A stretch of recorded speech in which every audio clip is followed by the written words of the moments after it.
Aujourd'hui, je vais vous donner 10 conseils pour mieux gérer votre argent. Ces conseils ne viennent pas de moi, ils sont issus de l'œuvre de Morgan Housel, qui est donc le best-seller La psychologie de l'argent. Bonjour à tous, je présente la chaîne YouTube de comparatorbank.com, qui est un site qui compare, synthétise et analyse les offres des différentes banques, néobanques et fintech pour que vous fassiez des économies sur vos frais bancaires, mais également que vous soyez informé des dernières innovations fintech. On parle également crédit et assurance et comme vous le voyez, de temps en temps, de solutions d'investissement et d'épargne. Aujourd'hui, on est là pour vous donner quelques pistes pour mieux gérer votre argent. Si ce type de sujet vous intéresse, je vous invite à vous abonner à ma chaîne YouTube en cliquant sur le bouton qui est ici. Je vous invite également à liker la vidéo, la partager et à poser vos questions en dessous de la vidéo. Sachez d'ailleurs que c'est vraiment très important pour nous, comme pour les internautes, de partager votre expérience et vos doutes justement à ce sujet. Sachez que entre la vidéo et vos questions, il y a un descriptif. Dans celui-ci, j'y mettrai le lien vers notre article qui sera bien plus complet que cette petite vidéo et qui donc vous présentera les 10 conseils pour mieux gérer son argent ainsi que quelques propositions supplémentaires. Avant d'entrer dans le vif du sujet, je comptais juste vous présenter très rapidement l'œuvre en question car il est très important de savoir d'où sont issues ces informations. Donc il s'agit d'un best-seller qui a été vendu dans le monde entier, donc traduit dans de nombreuses langues, à plus de 1 million d'exemplaires. Son auteur est Morgan Housel, c'est un Américain qui a fait ses études en Californie, qui est donc auteur, journaliste et actuellement il travaille, il me semble, dans une société de levée de fonds. Son œuvre a donc très bien fonctionné, c'est un succès car en effet, elle permet à tous de comprendre que pour bien gérer son argent, être intelligent parfois ça ne sert à rien. Ce qu'il faut surtout, c'est avoir vraiment une ligne de conduite et s'y tenir. Donc c'est-à-dire en quelque sorte se fixer un cadre, avoir un petit peu de rigueur et arriver à avancer comme ça dans ce sens-là. Et le mindset est très important. Et on va justement travailler sur ce mindset. Cette œuvre en question présente donc 19 petites histoires. Et donc l'équipe comparatorbank.com et moi-même nous l'avons lu et voici ce que nous avons retenu en 10 points principaux. La première chose importante en matière d'argent et d'investissement, c'est de reconnaître tout simplement, attention ça va pas être facile, mais que ce qu'on sait c'est pas forcément la vérité. Donc c'est savoir se remettre en cause et être humble, car en effet on fait par rapport à notre cadre, à notre expérience, à nos connaissances et celles-ci sont limitées et parfois ne concernent que nous. Donc il faut savoir s'ouvrir justement à l'autre, savoir s'ouvrir à d'autres stratégies pour ne pas souffrir de cet effet qui peut entraîner la surconfiance et donc parfois une trop grande prise de risque sur les marchés. Le deuxième point, quand on met en place une stratégie, c'est d'être à la fois conscient de l'effet de chance, donc la part de chance qu'on peut avoir dans la réussite d'un projet et la part de risque. Ça, ces deux points sont très importants. En matière d'investissement financier, on peut parfois se demander donc dans le cadre de son succès, donc quelle est la part de chance et la part de compétence. Et dans ceux qui ont réussi, on oublie trop souvent tous ceux qui ont justement échoué avant ou alors tous les échecs qu'a rencontré cette personne qui justement a réussi. On appelle ça le biais du survivant. Le troisième point qui nous semble très important et qu'on oublie assez souvent aussi, c'est de se fixer des objectifs. Donc pour certains, l'objectif, ça sera me faire un patrimoine, tout ça. Mais il faut aller plus loin que ça, c'est-à-dire qu'il faut les chiffrer. Il faut dire, je veux réussir à me créer un patrimoine de 60 000 euros, 120 000 euros, du million d'euros, bref, le limiter. Les plus optimistes diront sky is the limit, mais il est très important justement de se fixer cette limite, sinon on risque de rentrer dans une quête infinie avec la spirale négative que l'on peut rencontrer par exemple dans les jeux d'argent, ce qui par la suite pourra nuire à votre réputation, à votre entourage, à votre vie familiale, vos amis et au final à votre propre liberté. Quatrième point crucial, du moins cela dépendra de votre objectif, mais si vous souhaitez vraiment gagner de l'argent, il faut le faire sur le long terme. Un trader fait des coups. Un mauvais investisseur réagit souvent à chaud sur le coup de ses émotions. Un bon investisseur, lui, voit ses intérêts et ses placements sur le long terme. Il profite justement des intérêts cumulés pour faire fructifier son épargne plutôt que de jouer à la roulette russe. Et sur le long terme, donc là on rejoint un petit peu le point précédent, eh bien il faut voir que la vie ce n'est pas un sprint mais un marathon et pour tenir justement sur le long terme, il faut se fixer le cadre. Je continue avec le 5e point qui est dans la continuité de ce que je viens de dire avec le fait de pouvoir durer plutôt que simplement arriver à son but.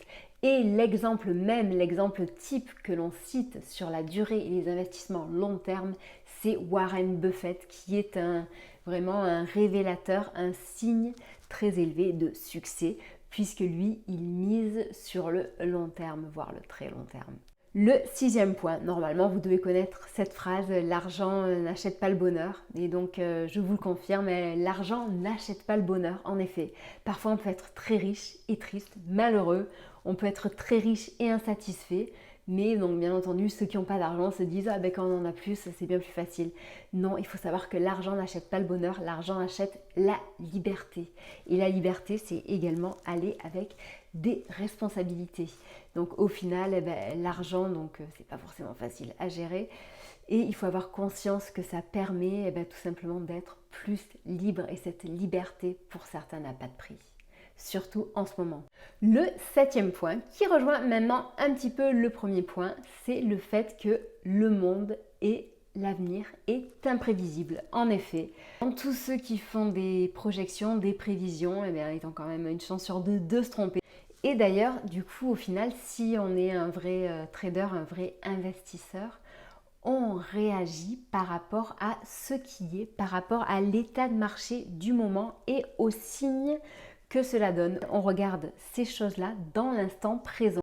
Le 8e point étant le suivant, donc, la gratuité n'existe pas, en effet. Rien n'est gratuit.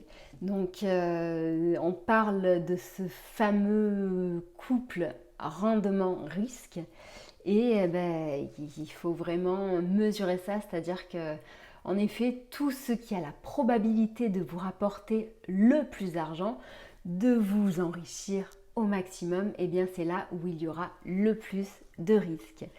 Le 9e point, et là c'est pareil, on est un petit peu dans l'actualité du moment, c'est ne pas céder aux alertes, aux alarmes des pessimistes, de ceux qui souhaitent vous mettre dans la peur pour vous figer et vous empêcher d'agir. Maintenir les gens dans un climat de peur, de terreur, c'est le meilleur moyen en fait de les manipuler. C'est le meilleur moyen de faire en sorte qu'ils n'agissent pas, qu'ils ne cherchent pas à faire évoluer les choses et qu'ils se laissent aller, qu'ils se laissent glisser. Donc face à ça, en effet, on peut se demander mais quel chemin alors prendre entre celui qui est trop optimiste ou celui qui du coup fait face à un élan de négativisme. En fait, l'idéal déjà, c'est d'être conscient des deux forces pour être à l'équilibre, pour aller vers son objectif et s'y tenir. Le 10e point, et pas des moindres, c'est savoir économiser. Savoir se constituer un petit pactole ne dépend pas forcément de l'argent, de vos revenus.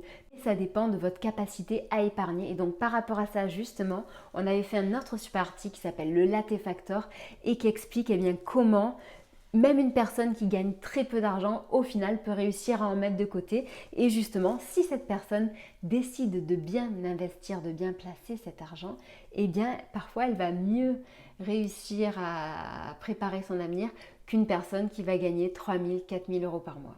Pour conclure sur tout ça, donc comme vous le voyez, au final, les revenus que vous gagnez aujourd'hui, l'héritage que vous avez eu de vos parents, bref, tout ça n'impacte pas forcément ce que vous allez avoir dans l'avenir en termes d'épargne et d'investissement. Ce qui compte, c'est qu'à partir d'aujourd'hui, vous décidiez de prendre en main votre budget, votre pouvoir d'achat et votre avenir, que vous décidiez d'agir en mettant en place une stratégie avec une certaine discipline, une certaine rigueur. Donc certes, c'est pas facile à acquérir, mais c'est comme tout, ça se travaille, c'est comme un muscle. Il faut essayer de se motiver, de se fixer des objectifs. Et donc par rapport à ça, justement, il y a plusieurs options. Soit vous décidez une fois pour toutes dans votre vie de rencontrer un conseiller, donc un conseiller indépendant, ou alors de vous former à, je sais pas moi, à la bourse, aux crypto, de vous former pour en savoir un petit peu plus justement sur les différents investissements.